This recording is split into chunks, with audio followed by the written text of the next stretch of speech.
Pues sí, es verdad que se ve, ¿eh? Sí. Ahora está viendo. Bueno.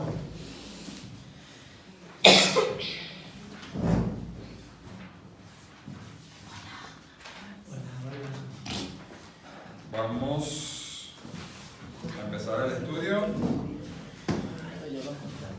Segunda Corintios, yo lo tengo. Salud. Gracias. ¿Sí? Sí, lo tengo aquí. Pero aquí no llega. Está prendido, sí. Como tú eres grande y yo soy pequeña. Sí, está aquí tiene cabello. Sí, porque yo estaba ahí jalando la cabeza. Bueno, vamos a empezar el estudio. Continuamos con el tema de la paternidad espiritual. ¿Vale? Y hoy quiero que veamos un ejemplo, un muy buen ejemplo, que de verdad que a mí me ha impactado y me ha ayudado muchísimo. Y quiero que veamos cómo influyó una persona positivamente en otra persona para cambiar drásticamente. Cuando yo lo hice, cuando hablé la vez antes, vimos cómo Jesús lo hizo en la vida de Pedro, ¿verdad? Pero vamos a ser sinceros, para Jesús fue fácil. Él era Jesús, ¿verdad? Es un buen estudio, es un buen ejemplo, pero no es el mejor para el ser humano, porque cualquiera dice, es que fue Jesús.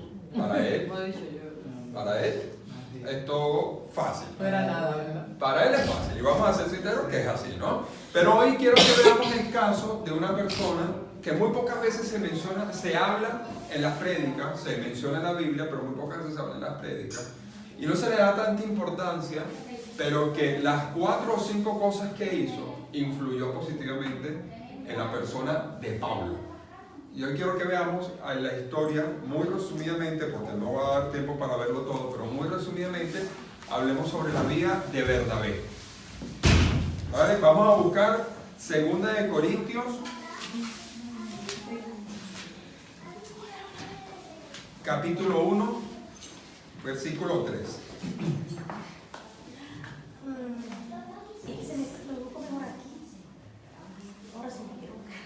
¿Vale? Y vamos a ver, esto es una de las últimas cartas que Pablo le escribe en la cárcel, ¿no? Esto es una de las últimas cartas que él hace.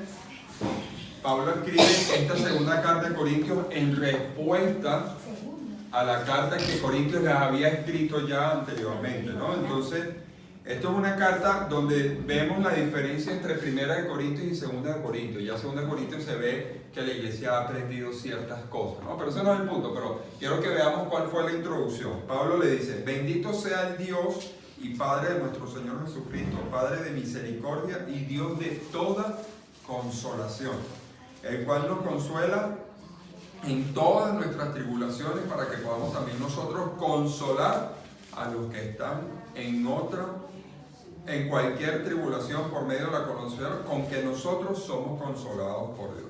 Porque de la manera que abunda en nosotros las aflicciones de Cristo, así abunda también por el mismo Cristo nuestra consolación. Vemos aquí que Pablo hace una mención especial de la palabra consolación, ¿verdad? ¿Qué es para nosotros consolación? El tener como una persona, darle ánimo, levantarle, decirle lo que debe hacer. Vale, es un buen ejemplo. ¿Qué es para también? Cuando pensamos en la palabra consolación y no seamos evangélicos, ¿qué nos suena a nosotros cuando alguien está consolando o ejecuta el verbo de consolar? Alguien que te apoya en los momentos difíciles.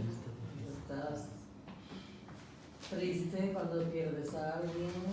Por lo general es cuando estamos en una situación mala, ¿no? Porque Alguien que te da un abrazo, que te dice todo va a estar bien. O sea, por lo general la palabra consolación significa aliento, ayuda o cualquier adjetivo de esa manera, pero cuando estamos en una mala situación, ¿no? Porque nadie consuela a nadie cuando se ganó la lotería. No, al contrario, ella viene. A más bien reparte, ¿no? Que te dieron mucho. Pero nadie consuela a nadie en momentos de alegría, de festejo, dice ven aquí, tranquilízate. No, la consolación es en medio de alguna aflicción. ¿Verdad? Entonces Pablo nos está diciendo en Corintios que bueno, que así como Dios nos ha consolado a nosotros debemos consolar a los que están afligidos. Pero es que Pablo 100% seguro que hizo esto porque él fue el primero que recibió consolación. Vamos a ver muy rápidamente en Hechos capítulo 4, versículo 34. Yo lo leo, dice, desde el 32, en la multitud, en Hechos, sí, el libro de los Hechos, capítulo 4, la multitud de los que habían creído era de un corazón, aquí está hablando en la zona, en la parte de, o sea, ya al principio de Hechos, ¿no? Al principio de la iglesia, pero dice, la multitud de los que habían creído era de un corazón y un alma, y ninguno decía ser suyo propio nada de lo que poseía, sino que tenían todas las cosas en común. Y con gran poder los apóstoles daban testimonio de la resurrección del Señor Jesús, y abundante gracia era sobre todos ellos. Así que no había entre ellos ningún necesitado, porque todos los que poseían heredades o casas las vendían y traían el precio de lo vendido, y lo ponían a los pies de los apóstoles, y se repartía cada uno según su necesidad. Entonces José, a quien los apóstoles le pusieron por sobrenombre Bernabé, que traducido es hijo de consolación, levita natural de Chipre, como tenía una heredad, la vendió y trajo el precio y la puso a los pies de los apóstoles. Aquí vemos que esta persona se llama José, pero los apóstoles, por su constante actitud, le cambiaron el nombre a Bernabé, que significa hijo de consolación. Todos, en algún momento de nuestra vida hemos tenido algún sobrenombre, ¿cierto? Nuestros padres nos han puesto sobrenombres. A mí la mía todavía me llama por como me llamaba cuando yo tenía 1 año. Ella no sabe cómo me llamo, ella me llama de esa manera y no me llama de otra manera. Pero yo tengo, mi apellido es Hurtado. Entonces, imagínense cómo me llamaron en el colegio. Robado, ultrajado, violado, secuestrado, maltratado, de todo se burlaban de mí. Pero de alguna manera u otra, todos tenemos un sobrenombre porque nos identifica con algo.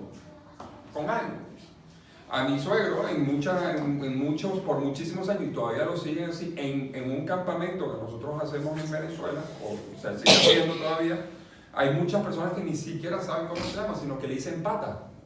Por la pierna mala que tiene, y lo llaman pata, y se llama así, se quedó así, más nadie, o sea, hay gente que ni siquiera sabe cómo se llama, le dice, hola pata, ¿qué tal? ¿Cómo estás?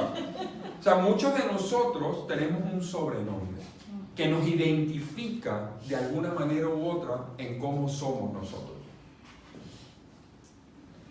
Para nuestros maridos o nuestras mujeres, yo la llamo cariño. ¿Por qué? Porque es mi cariño, es mi amor, entonces todos tenemos un sobrenombre de alguna manera u otra, ¿no? Aquí vemos que José, de tal espíritu que él tenía, lo llamaron Bernabé, porque era hijo de consolación. Y lo ponen de ejemplo, ¿no? Él dice que él vendió su heredad. Si nos damos cuenta, antes dicen que todos lo hacían, pero hacen la mención especial de él, porque dicen que tenía una heredad. Heredad es que, bueno, es lo que recibió de sus padres, ¿no? Eso es lo que es una heredad. Recibió de sus padres, tierra, casa o lo que sea, y recibió una cosa. A lo mejor recibió una casa o recibió lo que sea. Y esa única cosa que recibió, él la entregó. O sea que literalmente dio todo lo que tenía. Aunque sea una, pero lo dio todo. Recibió una heredad y lo dio todo. Entonces vemos aquí que Bernabé es un hijo de consolación. Y vamos a ver cómo Bernabé consoló de una manera tan trascendental en la vida de Pablo, que sin Bernabé en la vida de Pablo, hoy no conocemos a Pablo como lo que es. Vamos a ver, ¿qué hace un padre espiritual? ¿Qué hace una persona que apoya, consuela o respalda a una persona que necesita de ayuda espiritual. Es decir, que necesita que sea como un hijo para nosotros, que lo protejamos, ¿no? Una persona de esta manera motiva a través de la práctica de la mayordomía, por ejemplo. Sabemos que es mayordomía, ¿no? Que es la administración del dinero o la administración de bienes. ¿Cierto? Aquí vemos que Bernabé hizo una correcta administración de sus bienes. Tenía una heredad y lo entregó para los que lo necesitaban. Evidentemente, o lo más seguro, es que era una persona que tenía dinero y entregó su heredad. O sea, a él entregó a la gente que lo necesitaba. Él ofrendó eso para motivar en la práctica de la mayordomía. Vemos también, un poquito más adelante, busquemos en Hechos 9, que Bernabé dio amistad. Y esto es una forma muy trascendental, muy importante de ser un padre espiritual, dar amistad. No solamente regañar, exhortar, castigar, decirle que ha hecho mal o no lo ha hecho mal, sino dar amistad. Vamos a buscar cómo dio amistad Bernabé, versículo 22 del capítulo 9 de Hechos. Nos vamos a mover en Hechos porque Bernabé prácticamente sale nada más en el libro de los Hechos. Versículo 22 dice, pero Saulo ya estaba convertido. O sea, ya Pablo, estaba convertido. ¿Vale? Ya Pablo empieza a predicar en Damasco, pero todavía lo llamaban Saulo. Dice, Saulo mucho más se esforzaba y confundía a los judíos que moraban en Damasco, demostrando que era Jesús el Cristo. ¿Por qué confundían? Porque hace poco estaba persiguiendo a la gente. Entonces dice, pero vamos a ver, si tú hace una semana viniste con 50 personas con espada y cuchillos a matar a todo el mundo aquí, y ahora me vienes a predicar a la persona que tú odiabas hace una semana. Entonces la gente estaba confundida diciendo, bueno, esto es una estrategia, ¿no? Como diciendo, este me está predicando para yo acercarme, cuando lo tenga cerca, págata, lo mando. Me imagino, ¿no? Entonces dice, pasados muchos días, los judíos resolvieron en consejo matarle. Dijeron, hombre, este nos está haciendo el lío, ¿no? Pero sus acechanzas llegaron al conocimiento de Saulo, y ellos guardaban las puertas de día y de noche para matarle. Entonces los discípulos, tomándole de noche, le bajaron por el muro, descolgándole en una canasta. Cuando llegó a Jerusalén, trataba de juntarse con los discípulos, pero todos le tenían miedo, no creyendo que fuese uno de ellos. Entonces Bernabé, tomándole, lo trajo a los apóstoles y les contó cómo Saulo había visto en el camino al Señor, el cual le había hablado, y cómo en Damasco había hablado valerosamente en el nombre de Jesús. Vemos que Saulo, como se llamaba en ese momento, estaba intentando limpiar su mal nombre, a la vez de que estaba cumpliendo con el mandato expreso de Jesús, que dice, ya deja de perseguirme, empieza a predicar mi palabra.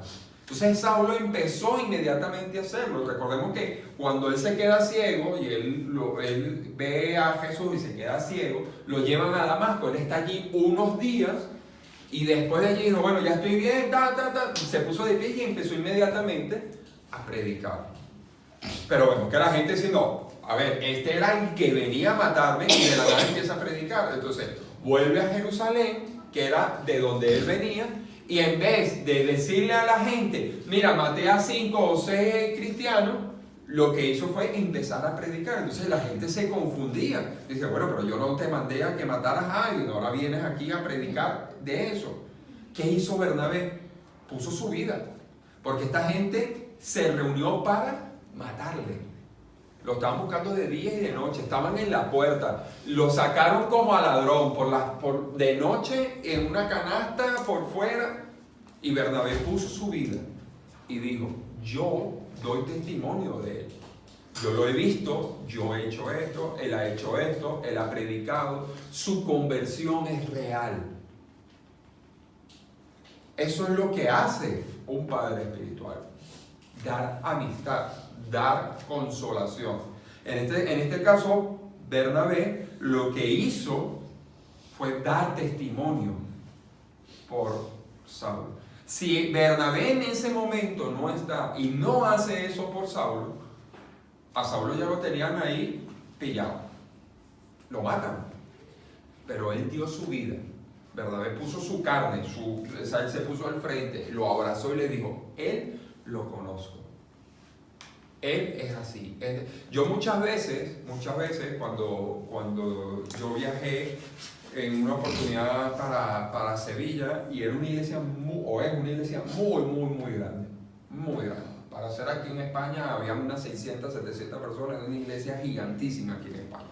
Entonces yo fui para allá y claro, yo iba acompañado de una persona que era conocida aquí en España, y yo bueno, no sé qué, y esa persona empezó a sentirse mal. Y dije, mira, de los 16 prédicas que yo tengo que dar hoy, 2 no las voy a poder dar. ¿La puede dar él por mí? A mí nadie me conocía. Yo iba acompañado de él. Y yo perfectamente podía predicar, porque es que lo escuché 16 veces su prédica y hasta podía dar su propia prédica, porque me la sabía de memoria. Pero no fue eso, sino que la persona dijo, pero tú quién eres. No me preguntó quién era yo, de dónde venía, si era cristiano o no era cristiano, si sabía o no sabía predicar. No sabía nada. Esa persona no sabía nada. Pero como él habló por mí, me dieron la oportunidad de yo dar una prédica en una iglesia de 600 o 700 personas. Entonces, cuando vemos eso, es ser un padre espiritual. Un padre espiritual no es solamente regañar, exhortar, o muchas veces lo que hace Marcelo de aconsejar, no, esto también forma parte de un liderazgo, forma parte de un pastoreado, forma parte de un discipulado, y esa responsabilidad no la tiene única y exclusivamente Marcelo como pastor, la tenemos cada uno de nosotros con el necesitado, como Saulo. Otra cosa que debemos hacer nosotros es exhortar a la fidelidad de Dios. Busquemos Hechos, capítulo 11, versículo 22. Dice, llegó la noticia de estas cosas a oídos de la iglesia que estaba en Jerusalén, y enviaron a Bernabé, que fuese hasta Antioquía. Cuando llegó y vio la gracia de Dios, se regocijó y exhortó a todos a que con propósito de corazón permaneciesen fieles a Dios. Porque era varón bueno y lleno del Espíritu Santo y de fe, y una gran multitud fue agradada al Señor. Después fue Bernabé a Tarso para buscar a Saulo, y hallándole, le trajo a Antioquía. Y se congregaron allí todo un año con la iglesia y enseñaron a mucha gente, y a los discípulos se les llamó cristianos por primera vez en Antioquía. Vemos que Bernabé le enseñó a Saulo todavía lo llamaban aquí, le enseñó a Saulo sobre la fidelidad de Dios. Ante las necesidades, ante cualquier problema, ante lo que suceda, le enseñó sobre la fidelidad de Dios. Bernabé siempre con su ejemplo estimulaba a que buscaran la fidelidad de Dios. Bernabé, como dice, era un hombre bueno, lleno del Espíritu Santo y de fe. Ese es el testimonio que él daba.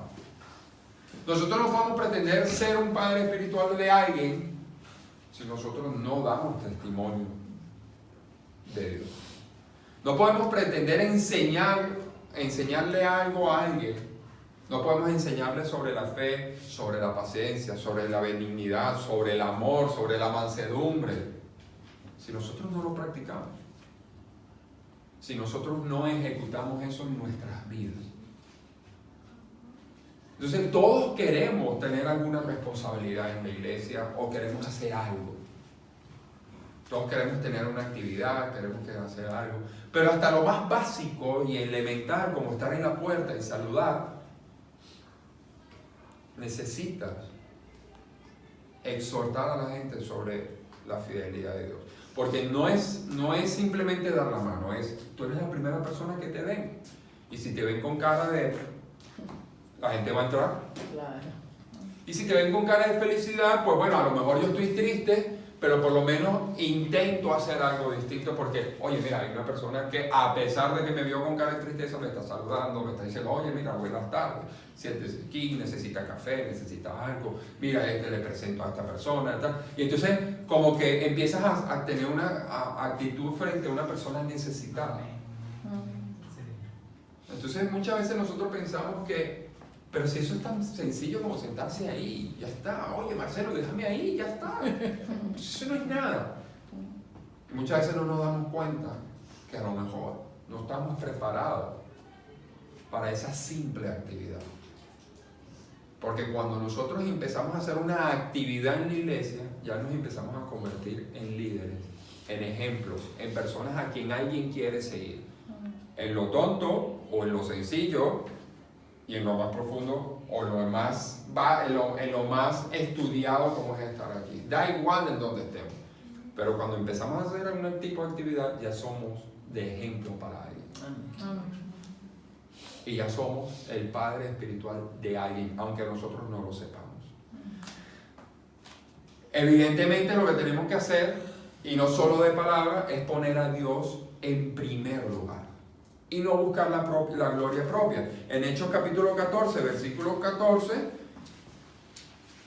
vemos que dice, Pablo y Bernabé estaban en Antioquía, habiendo zarpado de Pafos, Pablo, ya lo llaman Pablo en esta oportunidad, y su compañero arribaron a Perge de Panfilia, pero Juan, apartándose de ellos, volvió a Jerusalén. Ellos, pasando de Perge, llegaron a Antioquía de Pisidia y entraron en la sinagoga. Mentira, porque esto es el 12, el 13 y el 14, que es el que voy a leer ahora.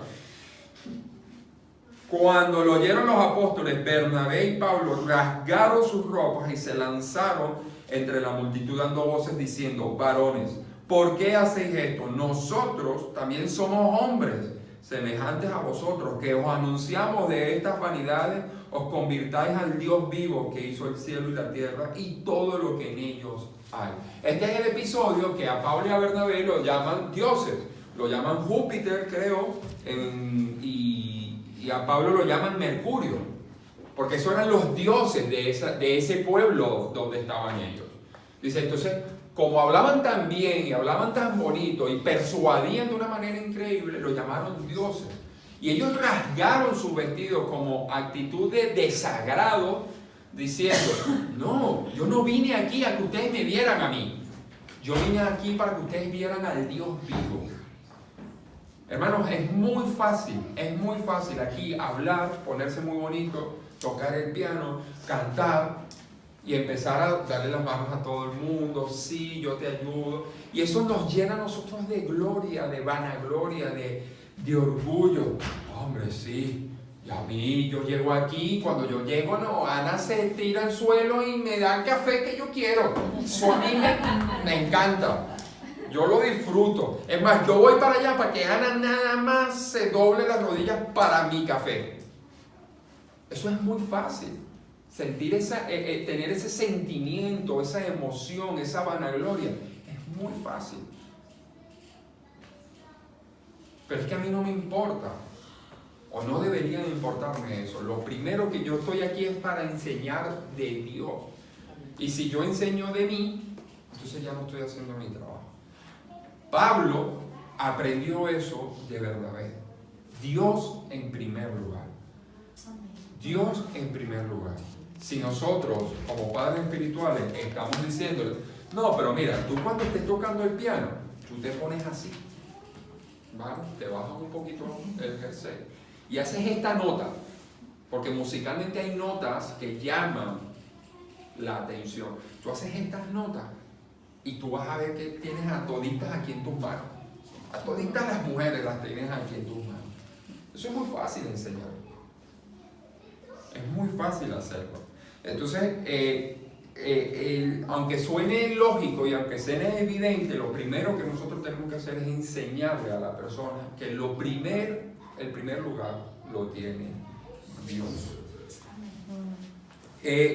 Evidentemente, al ser una persona que llevó socorro, llevó ayuda, ayudaba al necesitado. En Hechos capítulo 11, versículo 27, vemos que Dice, en aquellos días unos profetas descendieron de Jerusalén a Antioquía, y levantándose uno de ellos, llamado Ágabo, daba a entender por el Espíritu que vendría una gran hambre en toda la tierra habitada, la cual sucedió en el tiempo de Claudio. Entonces los discípulos, cada uno conforme a lo que tenían, determinaron enviar socorro a los hermanos que habitaban en Judea, con lo cual en efecto hicieron, enviando a Bernabé y a Saulo. No enviaron a Juan o a Pedro, que eran los líderes, que eran los que, tenían todo el mérito para... No, mandaron a 2 discípulos, pero ¿cuáles discípulos? A Bernabé y al que estaba en la sombra de Bernabé, que era Saulo. Vemos que los primeros 2 años de la conversión de Pablo fue inspirada por Bernabé. El primer viaje misionero de Pablo, Bernabé lo acompañó. Entonces, lo que hoy convirtió, o lo que hoy nosotros sabemos de Pablo, fue gracias a un padre espiritual, como lo fue Bernabé. Llevó socorro, ayudó. ¿Cuántas veces no hemos visto que Pablo dejó de hacer un montón de cosas para viajar a dar ayuda y socorro a la gente? Él tuvo la oportunidad de montarse en un barco y de ir a Roma, que era su anhelo. Dejó ese barco por hacer una carpa para 2 personas que lo necesitaban. Pablo dejó de hacer muchas cosas. En la cárcel dejó de recibir comida para dárselo a su compañero. Él aprendió a dar socorro, él aprendió a dar consolación, él aprendió a decirle a los demás, a poner a Dios en primer lugar, porque lo vio de la mano de Bernabé. Porque Dios utilizó a Bernabé para ello. Y una de las cosas que más le enseñó, y que sabemos que Pablo lo hizo al pie de la letra, es que expuso su vida por el nombre del Señor Jesucristo. En el capítulo 15, versículo 26, vemos que vamos en el 24. Por cuanto hemos oído que algunos que han salido de nosotros, a los cuales no dimos orden, os han inquietado con palabras perturbando vuestras almas, mandando circuncidaros y guardando la ley. Nos ha parecido bien, habiendo llegado a un acuerdo, elegir varones y enviarlos a vosotros con nuestros amados Bernabé y Pablo. ¿Y cómo lo escriben? Hombres que han expuesto su vida por el nombre de nuestro Señor Jesucristo. La descripción de las personas de Bernabé y Pablo era hombres que han expuesto su vida por el nombre del Señor Jesucristo. Han hecho todo, su vida entera la han expuesto por el nombre del Señor Jesucristo. Vemos que hay otras cosas que dice, fue líder que compartía con otros. No lo vamos a ver porque no lleva mucho tiempo. Fue un discipulador, le enseñó de la palabra de Dios a Bernabé, le enseñó sobre el Antiguo Testamento a Pablo, y acompañó al que más necesitaba. Vemos que Pablo recae. Vamos a buscar en este mismo capítulo 15, en el 36, y leamos este caso, ¿no? Dice: después de algunos días, Pablo dijo a Bernabé: volvamos a visitar a los hermanos en todas las ciudades en que hemos anunciado la palabra del Señor, para ver cómo están. Ya estaba haciendo un trabajo, ¿verdad? Pablo ya estaba haciendo un trabajo de discipulado. Le enseñamos la palabra de Dios, ahora vamos a ver cómo están. O sea que ya Pablo le estaba diciendo a Bernabé lo que Bernabé le había enseñado. Vemos el caso, ¿no? Entonces dice: y Bernabé quería que se llevasen consigo a Juan, que tenía por sobrenombre Marcos. Pero a Pablo no le parecía bien llevar consigo al que se había apartado de ellos en Panfilia y no había ido con ellos a la obra. Y hubo tal desacuerdo entre ellos que se separaron el uno del otro. Bernabé tomó a Marcos y navegó a Chipre. Y Pablo escogió a Silas, salió encomendado por los hermanos de la gracia del Señor, y pasó por Siria y Sicilia confirmando a las iglesias. Aquí pasa un evento, ¿no? Viene un chico, un chaval, el nuevo, que se llama Juan, que le ponen por sobrenombre Marcos, que en una oportunidad, pues Pablo le dice, oye, mira, Pablo y Bernabé le dicen, oye, mira, vente con nosotros, vamos a Antioquía. Y no quiso. Se le arrugó, se asustó. Se asustó.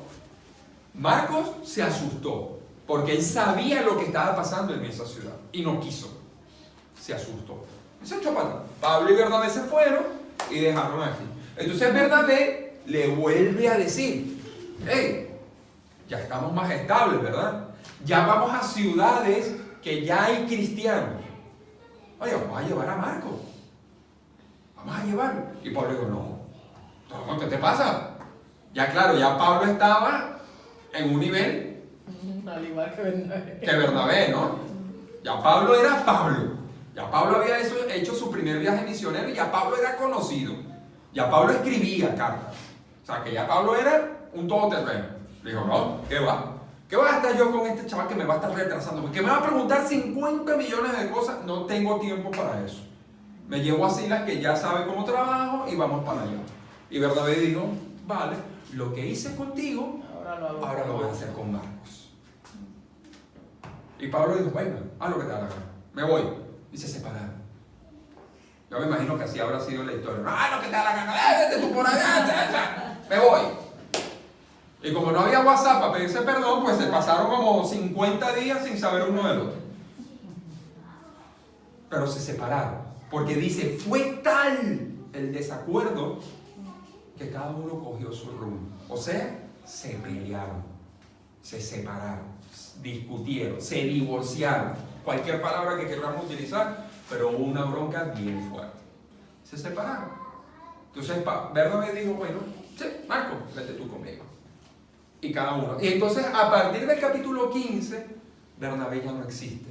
Ahora toda la historia es de Pablo. ¿Vale? Pero veamos qué pasó, ¿no? Marcos se había equivocado antes y Pablo no esperaba que fuera distinto. Pablo no le dio la oportunidad a Marcos que Bernabé le dio a él. Así somos. Así somos. Por eso es que todos necesitamos un padre espiritual. Aún Marcelo, aún Juan Carlos, el pastor de la iglesia central, aún el mismísimo Billy Graham necesita un padre espiritual. Porque todos nos descarriamos. Todos en algún momento somos esa oveja de las 99 que nos descarriamos. Todos. No hay ni uno bueno. Ni uno. Eso lo dice el Señor Jesucristo. Ni uno. Ni uno ahí bueno. Así que todos necesitamos de un padre espiritual. Pablo no quiso ser el padre espiritual de Marcos. Eso no quiere decir que fue 100% malo. Bueno, eligió otro camino. Pero vemos qué es lo que pasó más adelante, ¿no? Al final, Pablo reconoce que se ha equivocado con Marcos.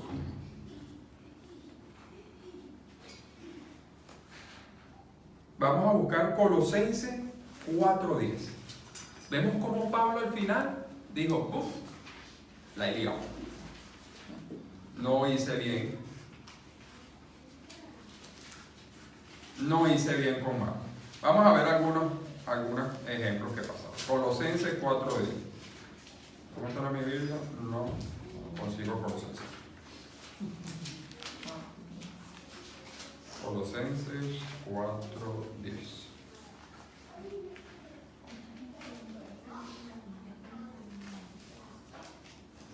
Vemos quién escribió la carta de los Colosenses.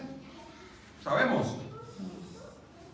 Capítulo 1, versículo 1. Pablo, apóstol de Jesucristo, por la voluntad de Dios, y el hermano Timoteo, los santos y los fieles hermanos de Cristo que estaban en Colosas, gracia y paz a vosotros. ¿Quién escribió? Pablo. Capítulo 4, versículo 10. Hay una primera mención, dice: Aristarco, mi compañero de prisiones, os saluda. Y Marcos, el sobrino de Bernabé, acerca del cual habéis recibido mandamientos, si fuera vosotros, recibidle. Primera. Vamos a buscar 2 Timoteo 4:11.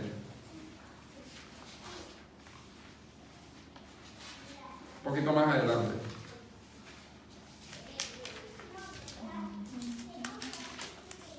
¿Quién escribe 2 de Timoteo? Vamos a ver, capítulo 1, versículo 1. Pablo, apóstol de Jesucristo, por la voluntad de Dios, según la promesa de la vida que es en Cristo Jesús. ¿A quién? A Timoteo. Es Pablo, ¿verdad? Vale. Capítulo 4, versículo 11. Solo Lucas está conmigo. Toma, le está diciendo esto a Timoteo, toma a Marcos y tráelo contigo, porque me es útil para el ministerio. Tercera, 1 de Pedro 5:13.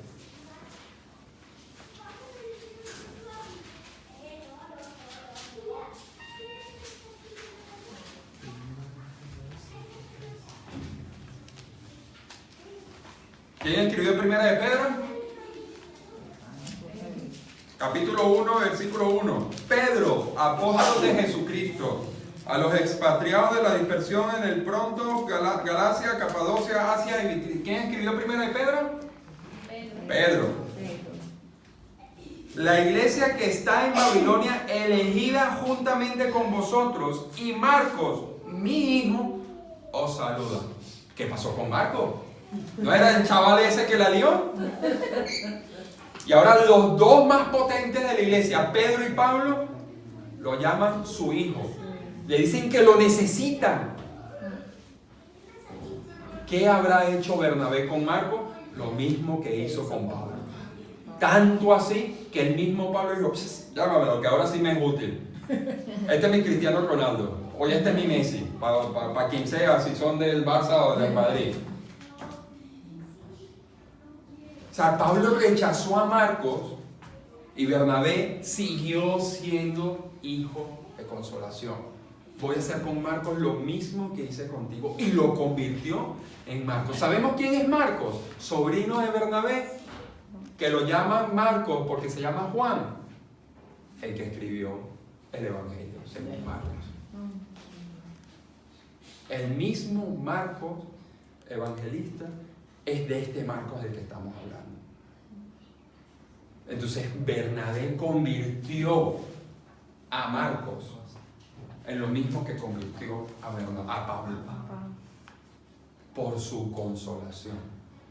Entonces no es, oye, que fácil, ¿no?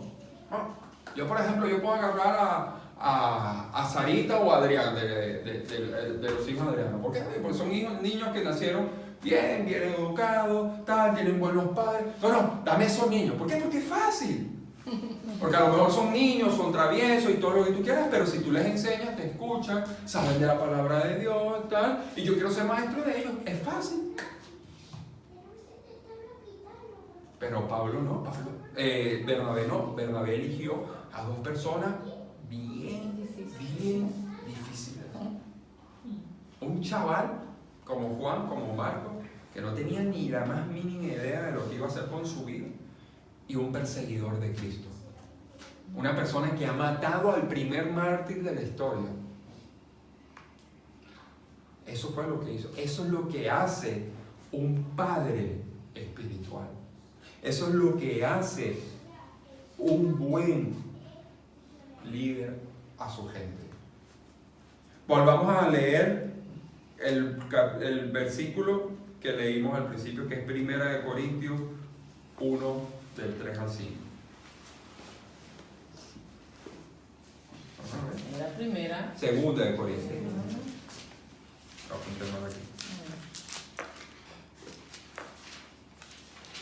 Segunda de Corintios 1, del 3 al 5. Después de toda esta exhortación que les he hecho sobre lo que es la consolación, les invito a que practiquemos lo que dice aquí 1 Corintios. Bendito sea el Dios y Padre de nuestro Señor Jesucristo, Padre de misericordia y Dios de toda consolación, el cual nos consuela en todas nuestras tribulaciones, para que podamos también nosotros consolar a los que están en cualquier tribulación, por medio de la consolación con que nosotros somos consolados por Dios. Porque de la manera que abundan en nosotros las aflicciones de Cristo, así abundan también por el mismo Cristo nuestra consolación. Este trabalengua, porque es un trabalengua que dice aquí, te lo resumo de una manera. De la misma manera que Jesús te ama a ti, que Dios te ama a ti, tú tienes que amar a los demás. De la misma manera que Dios ha sacrificado todo por ti, tú tienes que sacrificarlo por los demás. Y de la misma manera que Dios tuvo misericordia por ti, tú la tienes que tener por los demás. De la misma manera en que Dios te consuela en tus momentos difíciles, tú tienes que consolar a los demás en sus momentos difíciles. Dios le bendiga, hermano. Vamos a orar. Señor, te damos muchísimas gracias, mi Dios, por esta nueva oportunidad que tenemos de estar juntos como tus hijos, Señor. Te damos muchísimas gracias porque tenemos la dicha y la gracia tuya de poderlo estar haciendo libremente, sin ninguna persecución y sin ningún problema que nos afecte.